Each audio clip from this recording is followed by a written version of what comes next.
first of all, that I will be telling it to you in the next video.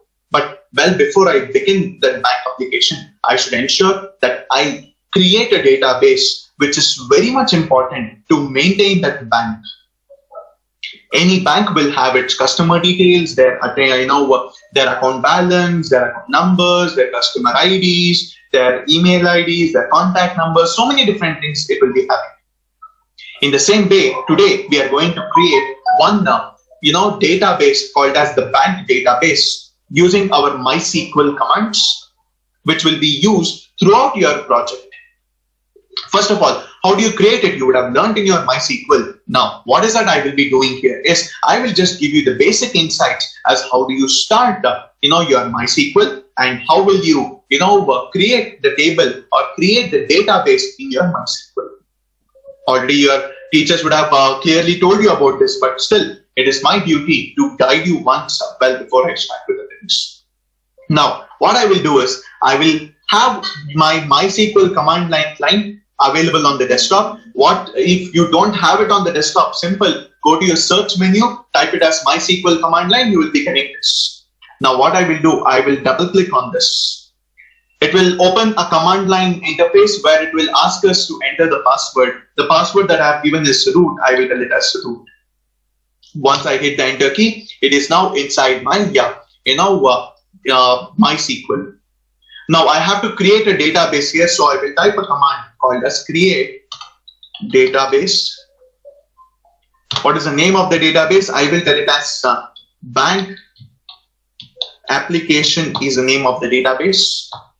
I will hit the enter key. What is it telling? It is telling query. Okay, it means that the database is created. Now I have to start using my bank application database. I will tell it as use bank application.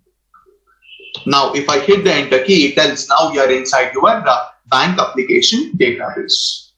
I have to create one table here. My bank is ABC Bank, so I will tell it as create table. What is the name of the table? I will tell it as ABC Bank. What all it will be containing, I will tell first happens to be the customer ID. I will tell it as customer ID. I will tell that will be of integer type, because customer IDs I will be giving it in integer. If you don't want integer, you can tell it as varchar. I will tell of 30. Next, I will have the account number.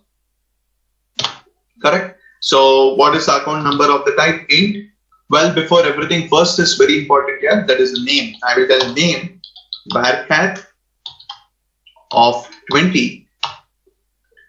Or if you don't want 20, you can give it as 40 also, not a problem. Next, account number is there.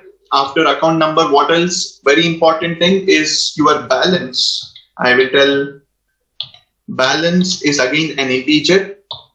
Next, I will be telling my name is there, account number, customer ID is there, account number is there, balance is there. What else do you want, sir? If you ask me, what else I want is I will add one more thing here. I will tell it as my email ID, which is again a varchar of 30. I will add. So ultimately, what all are the tables that I will be using here? The tables that I am using here is table contents is name, customer ID, account number, balance, email ID are the things that I will be using here. Clear with this? Okay. Now, this is the closure of the things here. Now, everybody, tell me one thing. Any person who has an account, in any of the bank, don't you think there will be one more extra thing available in the, as an information here? What is it? That is the password.